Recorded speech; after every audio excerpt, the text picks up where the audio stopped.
সেক্ষেত্রে আজকে আমরা আইটিএস ও আইটি অ্যাপোস্ট্রোফি-এর পার্থক্যটা বুঝবো। অনেকে মনে করে যে ইটস এবং ইটস এটা উভয়টা মনে হয় একই জিনিস না। এক নম্বর শ্রেণী দেখো ইটস আইটিএস অর্থ হচ্ছে ইহার, এটা ইটের সবসময় পজিটিভ কেস, যেহেতু ইট হচ্ছে সিঙ্গুলার নাম্বার সেহেতু এখানে ইটস হচ্ছে সিঙ্গুলার নাম্বার।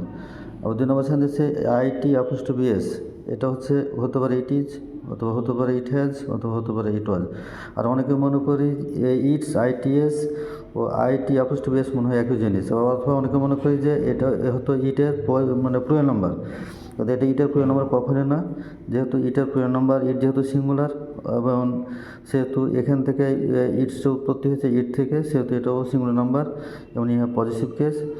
আর এই ইট সম্বন্ধে আমরা এখানে দেখতে পাচ্ছি ইট ইজ অথবা ইট হ্যাজ অথবা ইট ওয়াজ।